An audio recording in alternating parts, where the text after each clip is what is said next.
first turn. Dushyant Sridhar on this trending debate. Dushyant. That is a personal view. No, it's not a personal view. It's not a press conference. Namaskaram, Arnav.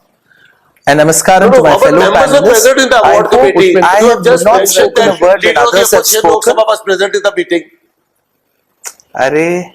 I think only if you fade the other person, And Arnav, will I be able to speak. The leader of the opposition Namaskaram to all my fellow participated in panelists. selecting the peace award. I'm not going to speak until the other person stops speaking. Sarvopanishado gavaha dugdha gopala nandanaha partho vatsaha sudhir bhokta dugdham geetamritam mahat. Arnav, if we as Astikas in this age-old civilization in Sanatana Dharma, if we are indebted to Krishna for bringing the quintessence of the Upanishads as Gita, Krishna, I'm saying with full honesty, Lord Krishna is indebted to Gita Press for making it so accessible, so affordable to the common man. So Gita Press receiving an award is a beautiful crest jewel. My best wishes to Gita Press, Gorakhpur. Now that said, Arnav, a few points that I wish I could make. One is with respect to the tweet that was made by the said individual, where the cover pic of the book, which is not an autobiography, it is a biography of the Gita Press. And the beauty is, Arnav, there is a testimonial on the cover pic which says this is a treasure trove. The book which the person cites in the Twitter says it is a treasure trove, and who says that? Arundathi Roy.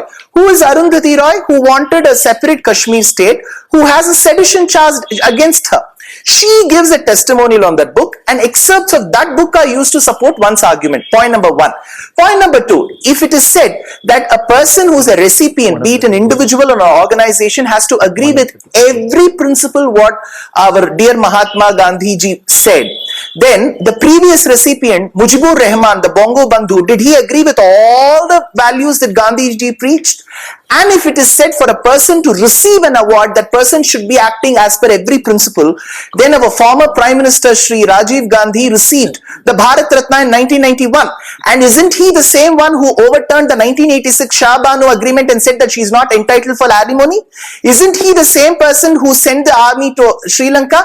So if the rule says that all the rules have to be agreed upon, then nobody can receive an award. So it is absolutely condemnable for the person to say that Gita Press Gorakhpur is not worthy enough to receive the award. And my last point, Arnav, of course, one of the panelists said, of course, he respectfully said that, Arnav, you may not be well aware of Gita Press because I have been subscribing to Kalyan. With due respects, Arnav, with my limited learning of Shastras in a particular Gurukulam for 15 years, I have been writing articles for Kalyana Kalpataru of Gita Press Gorakhpur. So if at all, every party should unanimously state, and an individual holding a very high position of a party such as the Congress, if he says it, that could be construed as official position of the Congress, and that should be condemned. Absolutely, it should be. Dushyant, second time. Dushyant, second intervention on the debate. Dushyant. Shantanu, after that, yeah. Arnav, you had a question as to who is a practicing Hindu and who is not. A practicing Hindu will never say that Sashtanga Pranam is falling on the floor and doing something. Yeah. A practicing Hindu will never say that I'm the descendant of Dattatreya Kotram, because Dattatreya, the son of Atri Maharishi, became a sannyasi as a Tridandi and he never had children. So you can never have a Gotram of Dattatreya. So you never lie about Gotram. And the third thing is, when somebody raises a question about Gita, Bhagavad Gita and the publisher, because I don't see Gita Press as a publisher of books, I see them as propagators of wisdom and knowledge. And if somebody raises a question about that, a practicing Hindu will always come out and say, I condemn it. A person who doesn't do that is not a practicing Hindu. Arnav, if you allow me.